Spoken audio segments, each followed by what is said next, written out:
to make a video, and I'm going to make strawberry jam. We went to Booker and we got loads and loads of strawberries. James made some strawberry wine, so with some of his strawberries, my strawberries, I'm going to make some strawberry jam.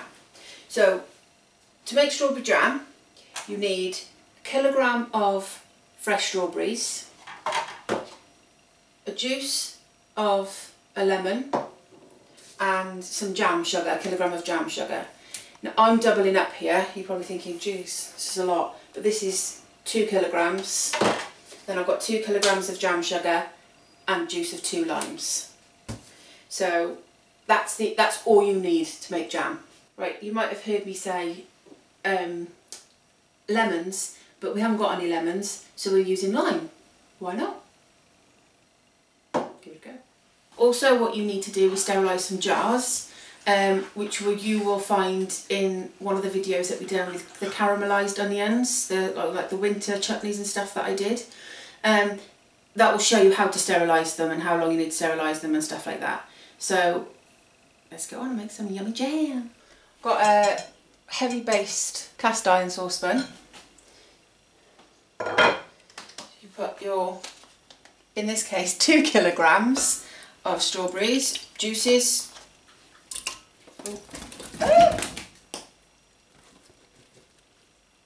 Did some go in? Yeah. Your 2 kilograms of strawberries minus the ones that I dropped, so it's probably about 1/8. But never mind. We won't tell anyone. That's James's portion. So I'm going to light the cooker. Okay. All we're going to do here is we're just going to reduce it down. Add the lime juice. Like that.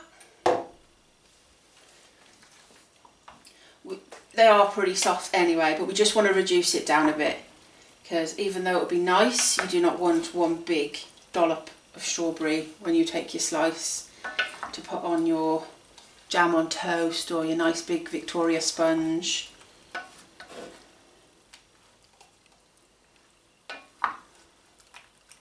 Just need to turn it up a bit.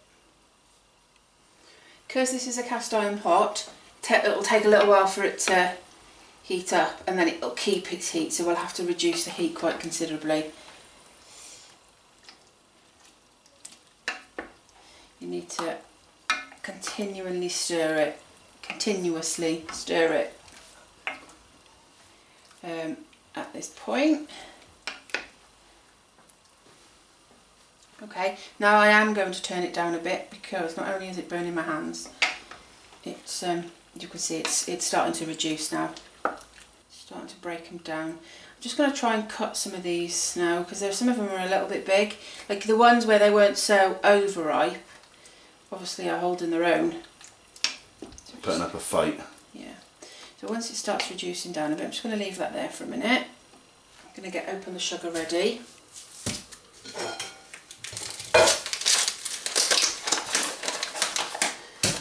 I like it when things come in the right of packaging, that you don't have to measure it out. These are 1 kilogram bags. And that's exactly what I need. If you could smell this right now, it smells delicious.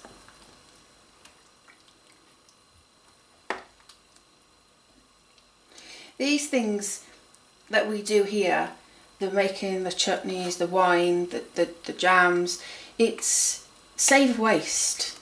You know, you saw those strawberries at the beginning of the video, they'd normally just, they would normally just go in the bin, you know, and we waste so much food. So this is what we're trying to do, is reduce the amount of food waste we do, because us as a nation, we just waste so much food. I'd love to make a video on food waste in our community, and you know, food fridges, food banks, those sort of things, what supermarkets do with their food. You know, I know a particular shop where when something's out of date, it's on like a sale and return, where if it doesn't sell, they give it back to the company they brought it from, and they give them basically like a credit note.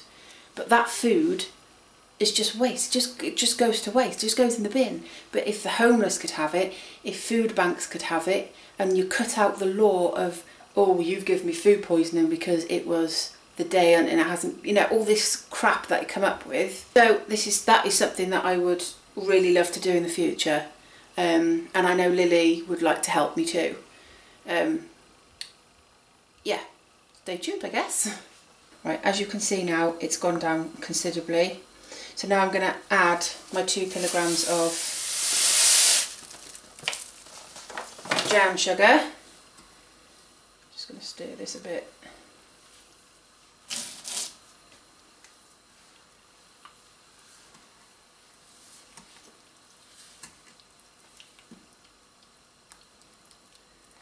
Okay, now I'm going to add the other one.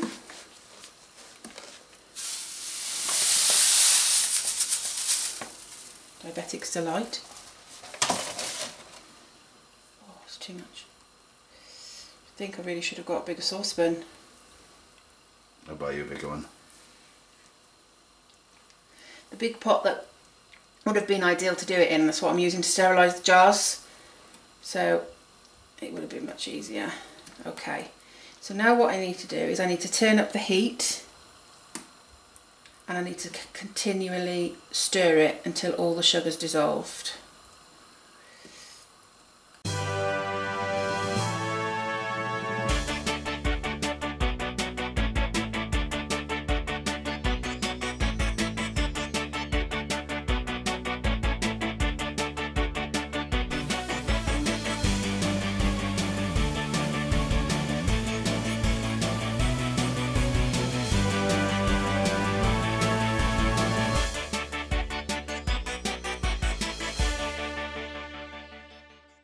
What's now, all the sugar has dissolved. What I need to do, this needs to boil rapidly for at least 10 minutes. There we are, I'm just going to leave it be for now. So the strawberries now it's leaving it to boil now. Just a bit of safety, don't leave the pot boiling and unattended. You know, it's going to be extremely hot and it will burn you. Quite badly. So, you know, hover around the kitchen. I'm sure there's things to do. Just keep an eye on it. I've left the lid off so I can keep an eye on it as well. Don't want it bubbling over because I'm sure sticky jam on the cooker will be a nightmare to clean. I waste.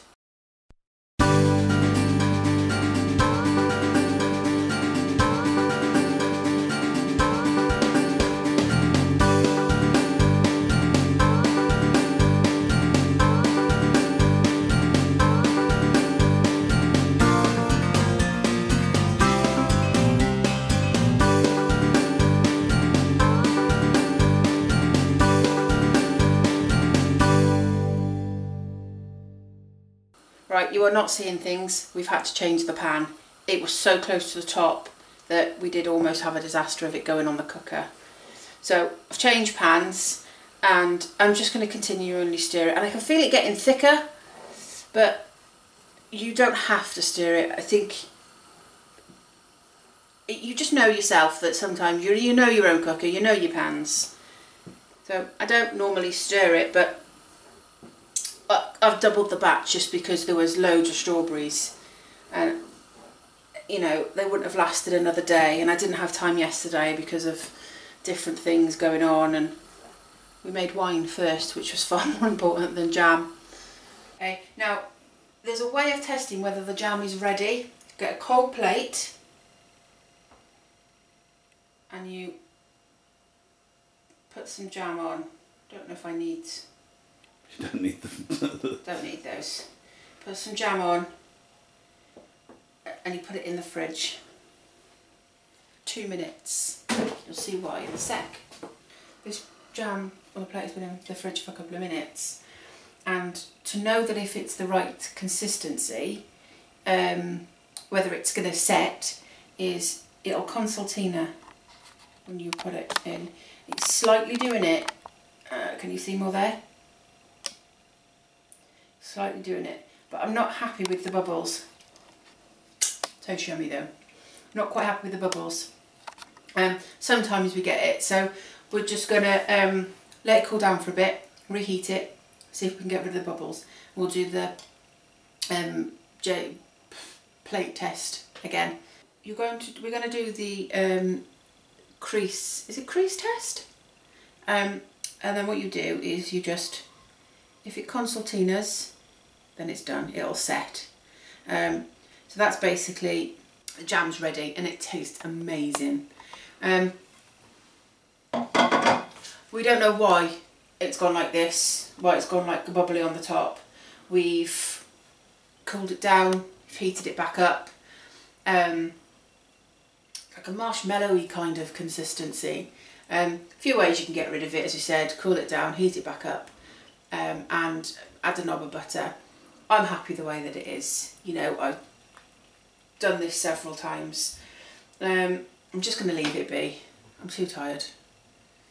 Absolutely fine. Now what we have to do is sterilise the jars. We're going to do that while this jam cools down. The reason we want this jam to cool down is because if, as you can see at the minute, all the strawberries are at the top. So what we want, as it cools, that all more or less like blend in together, but they'll start to drop, because you don't want to put it in the jar now, because that first person that opened the jar is going to get loads of luscious strawberries. The person at the bottom is going to be a little bit gutted because all they've got is jam and none of the strawberries. So that's why we let it cool down. So 10-15 minutes or so gives chance for the jars to sterilise, this to cool down, and then you can see me then putting it in jars, which I think James will do because I am useless. You've seen what I was like when I put the strawberries in the pan. My aim's completely off. So see you in a sec. Right. We carried on stirring as it was cooling, and actually most of the bubbles have actually melted back into it, and it's not looking half as bad as it did before. Now again, we're not really sure what caused the bubbles this time. It could be that we just doubled up. I'm not sure, because normally we'd make them in a kilogram batch at a time, but I'm not sure. Should have listened to my dear old Nan. Right, so anyway, I get the fun job of pouring now, and basically trying not to get it everywhere. We shall see. Now, I'm not going to show you the entire process. I'm sure you can all pour stuff into stuff. However, we do have a funnel for doing this, one of the jar funnels. It's just not big enough. It's too big for these types of jars. So, unfortunately, I do have to do it by hand. But just a bit of concentration and should hopefully not spill it everywhere, but now I've said it, I'll spill it everywhere, obviously. One thing I will be doing as well is I won't just be filling them up straight away. I will be filling each one with a ladle full, and then coming back and filling it again, and so on. And we want to try and get rid of all the air bubbles as well as we're doing it. Right, do it as that many for now.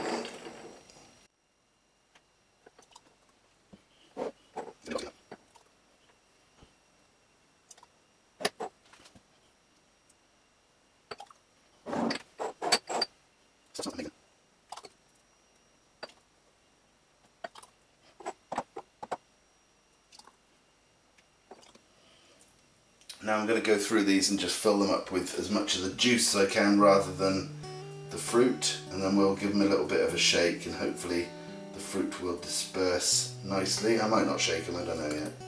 Don't know what I'm doing. Just doing what I'm told.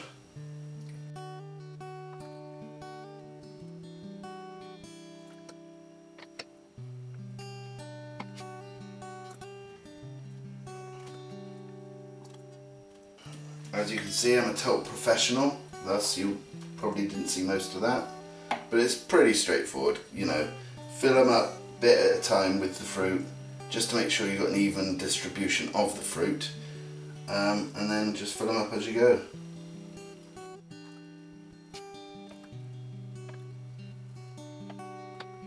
Okay, it's the next day, and as you'll see, it's not just jam we made. We decided to use the limes that we were gonna use in the actual jam. We thought there's so many of them, let's just make some lime marmalade. So we were up till about, I think about 2 in the morning, prepping all the stuff for that, and then we had to do bits and bobs to it this morning. But they're all done, they've all set really well. Now, it wouldn't have set really well. As you'll notice, the froth that we were getting was actually a problem and it wasn't going to set. So what we decided to do was we reboiled it again off camera and it set solid. And I can be that sure of it because I left some in a pot and that still hasn't set. So reboiling it was the answer. If we hadn't have done that, it wouldn't. So obviously I just didn't get it boiling enough because there was so little room in the original pan. So I just transferred it to a bigger one.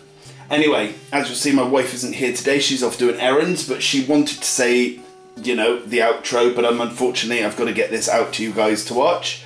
But thanks for watching. If you have enjoyed it, like and subscribe. It really does help the channel, and we're going to try and grow it as much as we can this year. So anyway, speak to you soon. Bye.